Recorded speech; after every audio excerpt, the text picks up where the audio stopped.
The last one is, who is your audience? Or does this resonate with your audience? And probably all your stories will resonate with everybody, because stories are just a human language and we just understand them and we go through our own imagination. But there are opportunities where you can pick certain stories that resonate more with a certain type of audience. And you are the transformational speaker who knows that when you have a similar goal to achieve, the same aim, but a different audience, you can be the flexible one who doesn't have a script, but just go through your story library and pick the right story that will resonate most with that audience that you're going to speak in front of. So let's just imagine that you have a group that's super passionate about sports. And you know this, sometimes you don't. You know, you can look at demographic, you can look at age, you can look at life experience, you can look at hobbies. So let's just say they love sports and you're going to talk about knitting. I don't know, maybe you have a personal story. And again, you can, maybe it is your coolness piece. Maybe you're knitting. That's so cool. But in this case, what if you also pick a story around sports? Maybe that you went through, maybe someone else went through, so you resonate with what they already like because there's more brain activity because they love it, so they're paying attention. That's number one. Number two is, and this is what I personally do before every single training or lesson I give, is I ask for wins from the group. And then I love to include what they shared about their wins, about their personal life experience into my teaching. So there was this one moment, I will never forget it, I think it's so super cool, where I was explaining what a stage really is. And that you can think of it as this big moment that you need to work towards to 10 years, so you're failing all those 9 years when you're getting there. Or you just define a stage as some place where you can share your story and more people can listen to. And she went all in on that definition. And there was this moment where she locked her side out of the house. And then she had to call like the person who creates, opens locks and stuff. And she started to talk about her journey. She helps people quit smoking. And then she was telling that person that she was doing this. And then that person said, oh, but I know someone I would love to get you in touch with because you will be able to help that person out. Now she got a client from a lock that was, like the key that she forgot inside. And then when I was giving that lesson, I was giving that explanation, just what you just said. That was incredible because, so I was including her personal story in a teaching moment to set someone else up for a breakthrough.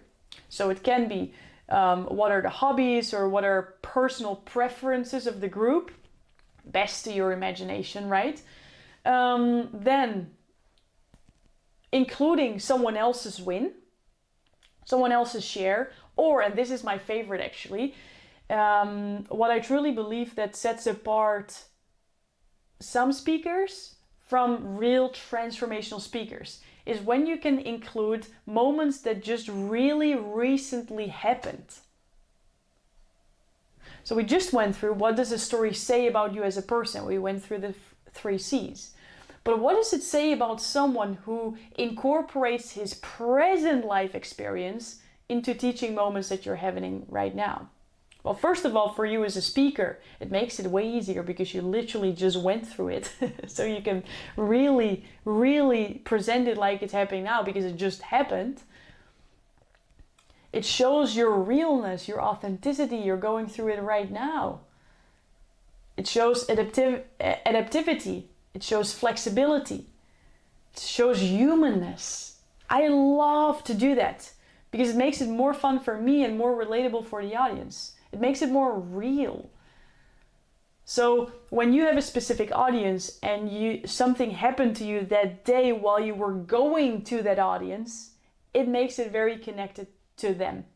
So those are the different lenses. Now you might be wondering, Lori, you say that I have to pay attention to the audience and I have to include my coolness and I need to do all these different things. It needs to be connected to the aim. This makes it more complicated instead of easy. What I would love for you to think through, not only in this lesson, but the whole experience, but maybe also through life, is not take it too literally, okay?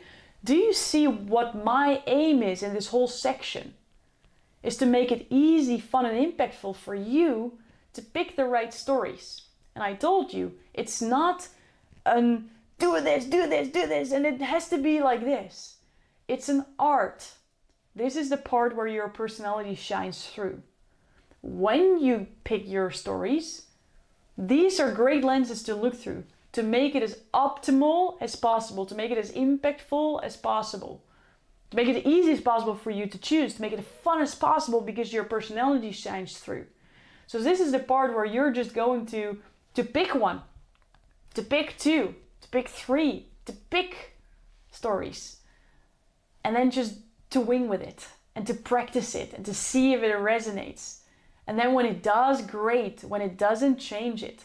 I change it all the time. Also because I love it and it makes it exciting for me, because if I would do the same thing over and over again, I would get bored.